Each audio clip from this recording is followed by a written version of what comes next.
Welcome back, ladies and gentlemen. This is the Bearable Bull here. And I got this aggressively average content for you today, as I hope all of you have been watching the Waters Above Crypto interview I posted yesterday.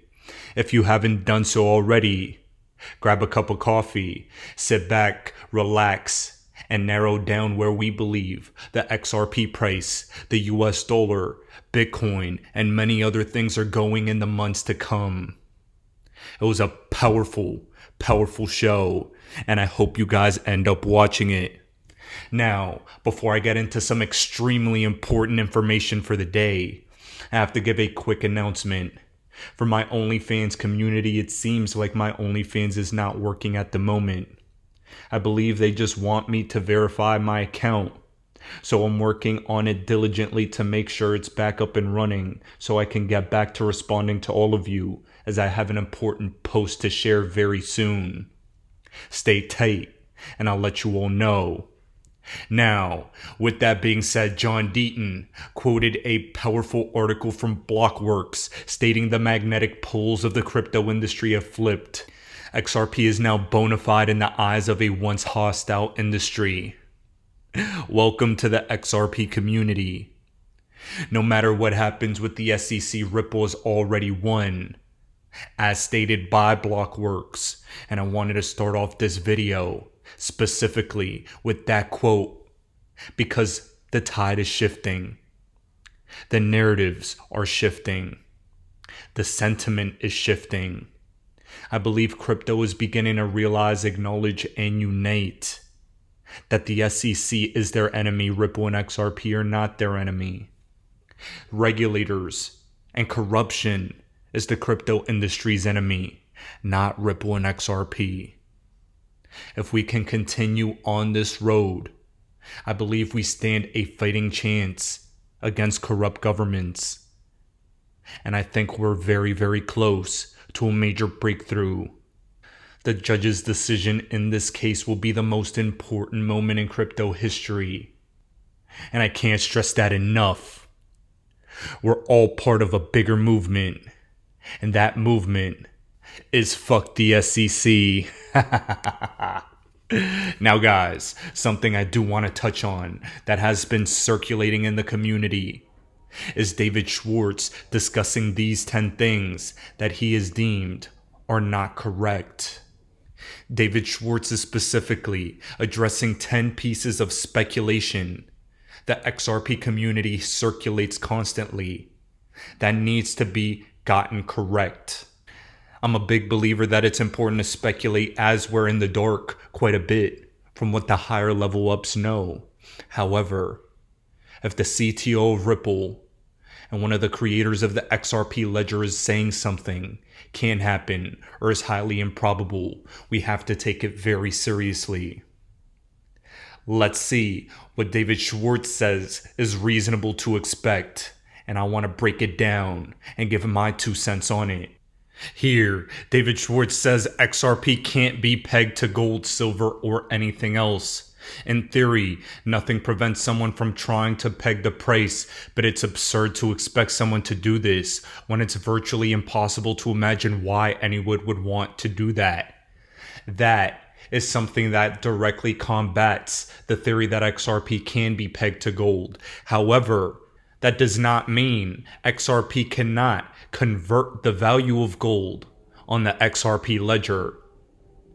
XRP can also transfer the value and convert gold-backed stablecoins. Ladies and gentlemen, we have to choose our terms wisely. Pegging, as David Schwartz stated, is absurd, and we should listen to that carefully. 2. XRP can't magically become a stablecoin. Someone could offer to redeem XRP at some fixed rate for something else to set a floor price, but why would anyone want to do that? Why wouldn't they just issue a stablecoin and not mess up XRP? If you want a stablecoin, buy one. Now guys, this is actually the one on the list I want to push back on quite a bit. Not because David Schwartz doesn't know what he's talking about, because he absolutely does. But This specific theory has not come out of left field. This theory is backed by numerous high-level government documents, like Mark Carney at the Bank of England, like the G30, like a Chinese document, all referencing to tokens like XRP and Stellar as stablecoins. This is something I really want more clarity on. Not David Schwartz's point, but why is it that all these governments and supranational organizations have referenced XRP as a stablecoin? That's something I want answered, and I'll do my best to get that answer for every single one of you. Stablecoins issued on the XRP ledger are not XRP, and this is obviously correct, so I won't spend much time on it. The XRP ledger requires electricity. That should be self-evident. XRP can only exist on the XRP ledger, otherwise it's an IOU. The XRP ledger is the authoritative record of XRP ownership. You can create XRP denominated assets elsewhere, but unless they're somehow one-to-one tied to XRP on the XRP ledger, they're not XRP but a derivative or IOU. XRP has nothing to do with ISO 20022, and this is actually something we've covered on this channel quite a bit because there's some confusion. ISO is a messaging standard for payments. XRP is a cryptocurrency. While there could certainly be projects using both of these, there is no real inherent overlap between them. But like I said before, I'll say again, RippleNet is ISO 20022 compliant, and eventually XRP will be the secret sauce. RippleNet for messaging and XRP for instant settlements. This is what people need to understand. Interledger doesn't require XRP. ILP works with any asset, either for payments or settlement. It works well in conjunction with the XRP ledger payment channels. You can use ILP for pure dollar payments if you'd like. All the money in the world will not run across the XRP ledger. Massively scaling blockchains is hard. That doesn't limit use of XRP to denominate payments or using payment channels, IOUs, derivatives, etc. Most of the world's payments don't belong on a public blockchain, and that's extremely important. But I think most people knew that. Ladies and gentlemen, there are a lot of terms, sometimes hyperbolic, that we use in this community for simplicity's sake. But it's important for those people that are newer to get the facts right. I also believe that there will be a number of digital assets working in tandem with XRP, because I don't think there will be a complete monopoly on the space. Next up, and I think this is my favorite one, the US government is not going to buy back your XRP. Tying XRP to one particular jurisdiction plays to its weaknesses rather than its strengths. Crypto work best when their ownership is diverse. XRP is cross-border technology. XRP lives on the internet. XRP deserves to be owned by the people that buy it off the exchanges and put it on their damn wallets. XRP should not be sent to a buyback committee, hypothetically throwing out 5-figure XRP prices to negotiate on your behalf for the government to buy it back. Like David Schwartz says, it's not gonna happen. And the only reason I'm so adamant about pointing this out is because this is the only piece of speculation where people have been asked to send their XRP anywhere. And out of principle, I don't believe in that concept at all. Not your keys, not your crypto. Period. End of discussion. RippleNet is totally different from the XRP ledger. RippleNet is an enterprise payment system that eliminates barriers to using the XRP ledger for the source or destination or bridge in enterprise payments. RippleNet is a private network based on early versions of the Interledger protocol. XRP and the XRP ledger really are what you see is what you get. If you're imagining that there's some massive secret, then you're imagining. You can imagine anything about anything. Imagining things doesn't justify believing them. Be excited about what's actually there or build things. And I think that's extremely important. Ladies and gentlemen, one of the biggest ways XRP is really going to go to the moon is with this case resolution. Institutions and banks using XRP. And us building things on the XRP ledger. There are plenty of developers and businesses trying to build out on the XRP ecosystem. And I'm taking it upon myself to begin building something on XRP as well. Not only will I have my channel to contribute on the ecosystem, but I think XRP will be a powerful tool that I could use to build stable businesses for the future. And moving forward, I think this concept will be revolutionary. I don't want anyone to be dissuaded by this thread by David Schwartz, but actually empowered. XRP is so amazing that we don't have to put theories out there. We can look at the documents and speculate on the truth of the matter, and also have the team fact-check our theories. This is what a healthy community does, and I hope this is what this healthy community continues to do. Back in the day in 2018, 2019, I loved the idea of XRP going to 589 by the end of year 2018, just like everyone else. I believed in a gold-backed XRP as well. But over the years, I've learned that if you don't follow the truth, you're constantly going to hit your head against it. I have my realistic and fact-based expectations on what XRP can do. And I think all of you should as well, as that's how you guarantee your success in this space. Now, ladies and gentlemen, that being said, here's a massive fact about Ripple and XRP. Rosie Rios is the former treasurer of the United States, whose name is on 99% of all the US dollars in circulation a day. And she is a board member of Ripple, saying blockchain is here to stay.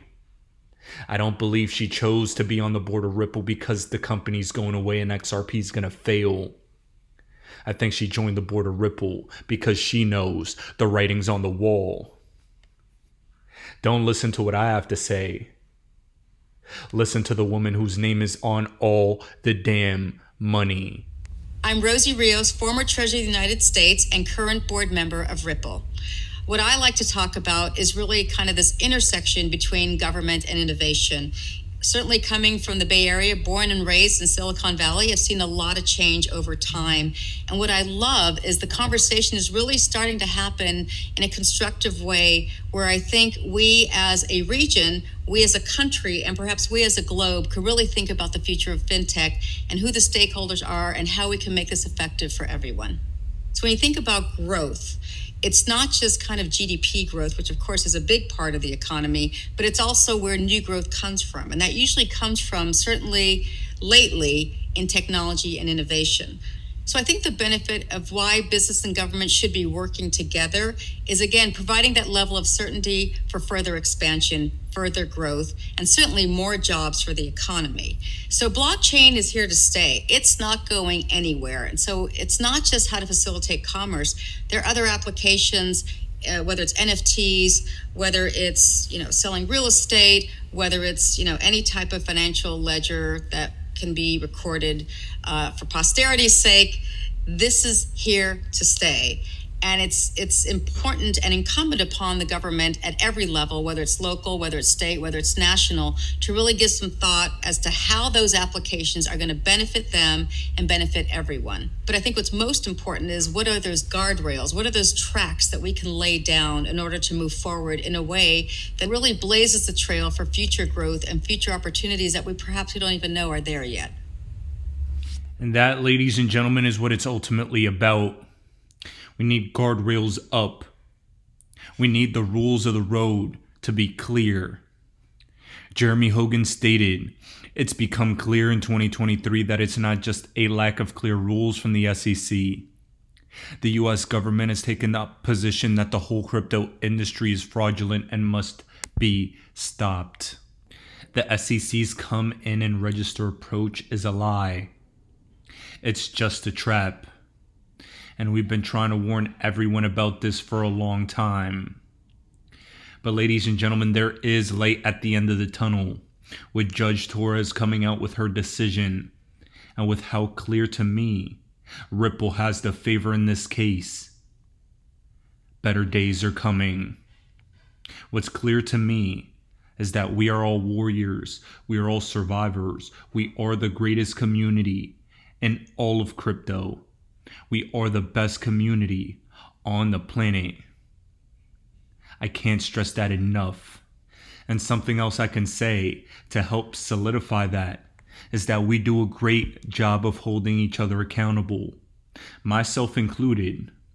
Sometimes people just get something wrong, and we have to make sure that we critique, poke holes in arguments, poke holes in speculation, because all we're all trying to do is come to the truth of what is it that we really own.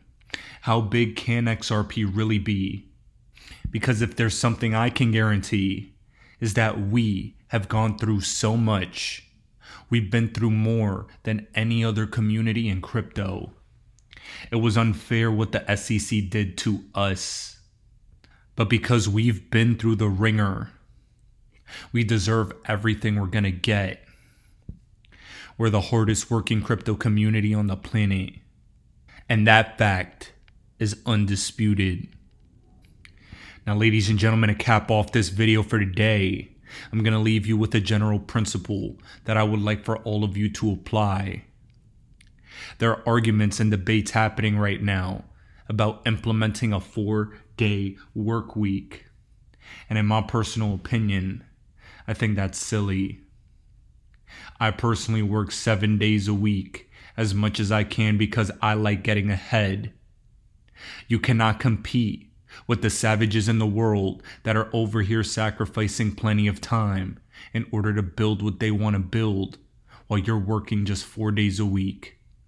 I'm not saying you have to sacrifice your whole lives, but what I am saying is that hard work is key, and maybe working a little harder than taking the general approach that some people want to have of working less is a better way to go. I think Patrick Bet-David in his most recent podcast put it best. And I want to leave you with that clip as a little bit of motivation to help all of you in your grind. Ladies and gentlemen, this is the Bearable Bull here. Thanks for tuning in. As always, I appreciate every single one of you. Now I'll be back tomorrow with another video. If you keep saving and investing and others don't, you don't separate incrementally in a way that you think. You separate exponentially. And by the way, the separation's gonna get wider and wider and wider and wider. No matter how much you bash rich people, they're gonna go wider, because while you were kicking it, wanting to work 3-4 days a week, they're doing 6 days a week because the Bible says take 1 day off. And a lot of people follow that guideline of just taking 1 day off. But everybody wants a 4-day work week. Don't be upset at the guy that's whooping your ass because he's working 6 days a week for 10 years and you work 4 days. Let's actually do the math. Boom. A guy works 6 days a week and only takes Sundays off, which is what I did. And it's still today, that's my philosophy, right? So a guy works 6 days and he takes 1 day off over a year span. What is it over a year? Over a year, you get 52 additional days a year, okay? Which is how many hours? Roughly 416 hours, because I'm doing 58 times 8, I think that's 416 hours, right? So that's 52 additional days you get per year. Do you realize within 6 years, within 7 years, you got 1 additional year? Wow. Within 10 years, you got years. Within 10 years, you got 520 additional days. You got 4,000 additional hours. Yeah, brother, we're not in the same league, homie. Sorry. We're not going to be competing in the same league. Why do I hold XRP? Because Ripple's the chosen one to lead the new global digital payment system, and they use XRP. In 2013, the Federal Reserve began looking for faster payments options. 2 years later, an action plan was born and a federal payments task force was created. It included one company focused on crypto, Ripple. In 2014, the World Bank and Better Than Cash Alliance, which includes the Bill and Melinda Gates Foundation, Clinton Global Initiative, and the governments of 32 countries, put out a report called The Opportunities of Digitizing Payments. 1 year later, the Better Than Cash Alliance featured one crypto company on their website, Ripple. Today, Better Than Cash Alliance and all other UN initiatives are focused on a single agenda, the Sustainable Development Goals for 2030. You can see the SDGs logo on Bill Gates' lapel, world-leading companies, the Better Than Cash Alliance website, and on the UN's official exchange, Exchange. What crypto is Exchange officially utilizing for their carbon credit solution? XRP. The world will move to a new international standard for exchanging electronic messages between financial institutions by 2025 called ISO 20022. Who was the first ISO 20022 member focused on distributed ledger technology? Ripple. Who's partnered with over 300 financial institutions, including Bank of America, American Express, PNC, Santander, SBI, HSBC, Standard Chartered Bank, Bank of England, India, Singapore, Scotland, Australia, and Indonesia, the largest banks in Japan, Canada, Egypt, the Middle East, United Arab Emirates, Thailand, Morocco, Bhutan, South Korea, Brazil, and Latin America? Ripple. Who is a former employee overseeing the Federal Reserve? Ripple. A former employee overseeing the world's largest asset manager, BlackRock's digital asset division? Ripple. Leading Australia's CBDC effort? Ripple. Who hired a former Treasury of the United States? Ripple. 2 former Federal Reserve attorneys to their board? Ripple. 2 former Clinton and Obama advisors? Former Minister of Defense and Economics of Germany? Former business director at Swift? Former Swift board member? Former CFO of PayPal? Former head of the DTCC? Former chief business officer at Uber? Former VP of Amazon and former SEC chair on their legal team? Ripple. Who's a member of the Digital Pound Foundation, Digital Dollar Project, Digital Euro Association, Mojaloop, IMF's High-Level Advisory Board on FinTech, Hyperledger Blockchain Consortium, Open Payments Coalition, Faster Payments Council, Global Payments Steering Group, Cross-Border Working Group, International Association for Trusted Blockchain Applications, Crypto Climate Accord, University Blockchain Initiative, World Wide Web Consortium, and a featured partner of the World Economic Forum with 3 members of their team directly listed on the WF website? Ripple. Now, does Ripple and XRP sound like they're going to disappear, or do they sound like they're part of a much bigger plan? You decide.